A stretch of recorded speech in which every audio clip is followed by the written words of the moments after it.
Меня поражает одно. Я, наверное, один из тех, кто помнит все военный, послевоенный период нашей страны. В каком мы состоянии пребывали,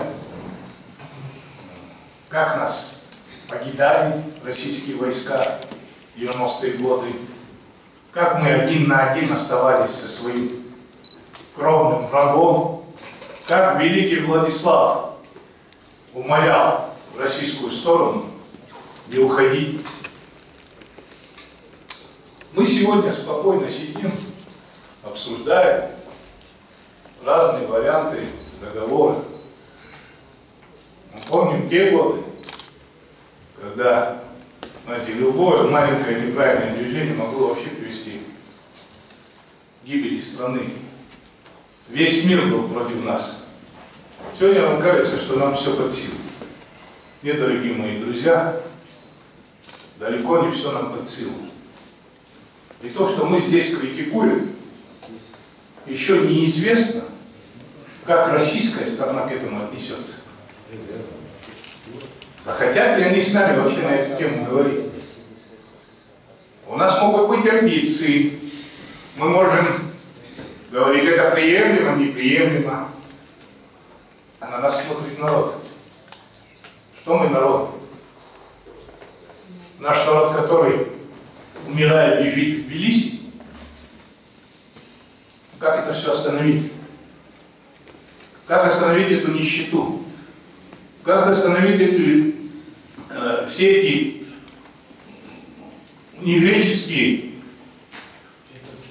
пособия, которые российская сторона нам выдает? Как пойти по пути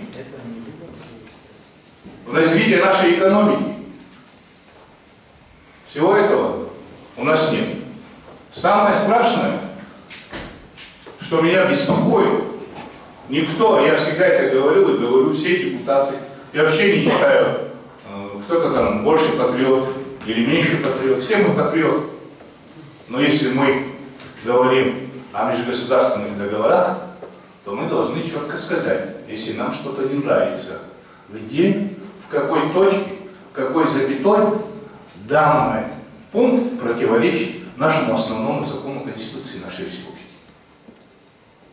Я ни от одного человека, кто не приемлет проект данного договора, не услышал.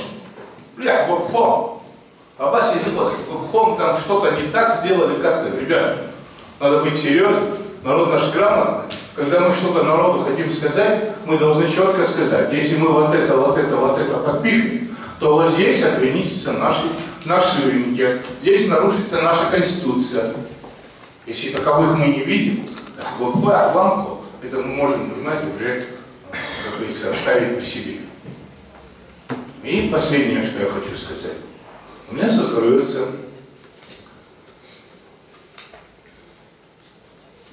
просто такое впечатление. Данный договор, конечно, первым долгом, здесь ничего я не увидел, что противоречит нашей Конституции.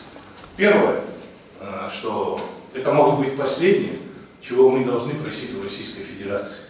Это повышение благосостояния нашего народа на этом этапе. И мы должны сказать себе, но нет, больше и дальше мы не должны такие вещи у них просить, если они, конечно, этот договор примут. Чтобы как-то поддержать наших людей. Наши люди хотят жить сегодня и сейчас. А дальше все наши устремления должны быть направлены на поднятие нашей экономики. Когда мы маломальски будем на ногах стоять, то и условия договора будут совершенно другие. И последнее. Российская сторона, присылая, я вам скажу, далеко неуважительный проект договора, это я открыто говорил и говорю, она исходила из нашего поведения последних лет. По принципу дай, когда-то должно закончиться. Спасибо за внимание.